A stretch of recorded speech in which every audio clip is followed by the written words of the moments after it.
सुनत का बा हमरो के तुमको सुनत हो करवा तन माई के मांगो ला करे लम तारा के देख लिया तोहरा के ना भेटा जा तब बताओ तनी काना पगली हिया का करे कहां कहां ये पागल रहिए बहिरो हो गेल का कहां ना जात हो माई नाम खाना ना खाए वो दादा खान के इलाज करे के बा अरे खाना ना कहां जात हो कहां टिक हम घूम ना जाए टेक टेक टेक घूम जाए गो हम घूम जे भेराय खाती छिना कर के सोत यार आ रो अरे बाप रे बाप हैं तेरा जितना बोझ करे कतना गाड़ी दे तड़ी काट काट करे हमरो देबे आवेला गाड़ी हां ओय चार गो पर्दा है चार गो दुगो एमा दुगो में दोनों तीनों फोड़ देली सरारी पर्दावा मर जा हेरा जा डूब जा तू ही उड़न बाज रो जाऊ तोरा तोर माई उड़न बाज कोई उड़े उड़े ला कह दे उड़न बाज चिड़िया घर हां चिड़िया घर तोर माई के का तोर माई के लेके भाग गइल भैयावा हां भाई कब लेके भागल अरे जल्दी जो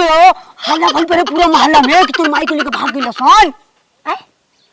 बोलत देखो का हमसे छिना बक बक कइले बाबा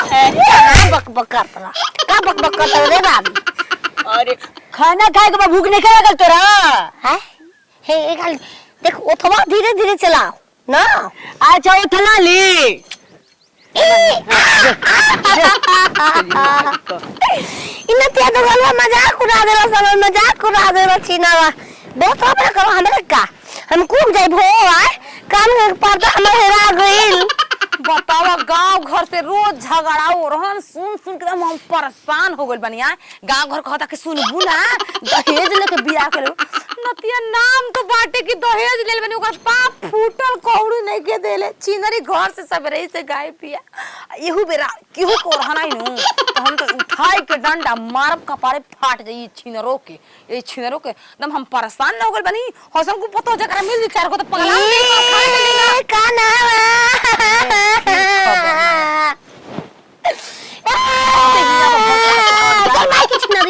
का नाम माई के तू गाड़ी मत दे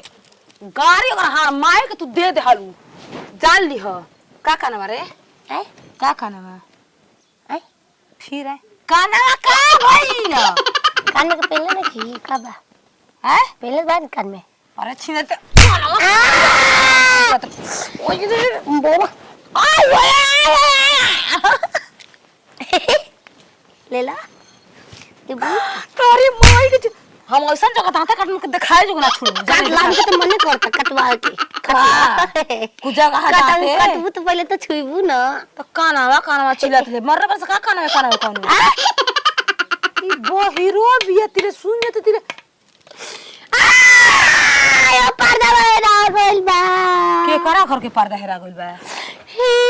चार गो कान में पर्दा टंगाए रहे चारों के चारों फाड़ गए यार सबकर कान के पर्दा एगो त चार कान के पर्दा हेरा बुधिया को आनी में घर के पर्दा को बाने रे कपड़ा तोरे सकना रारी सोतिया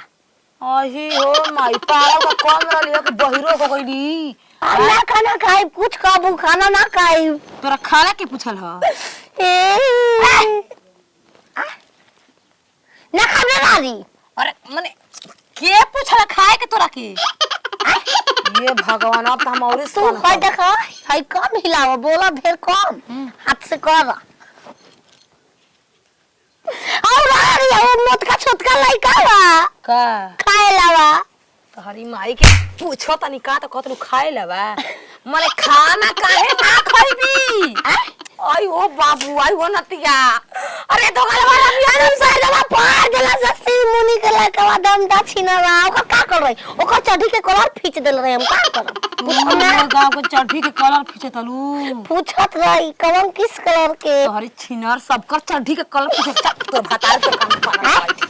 का बा तो घरवा में जौन बाटे ना सेनु तो मार लगाई कुछ ले पूरा गइल अरे सेनु और आ गई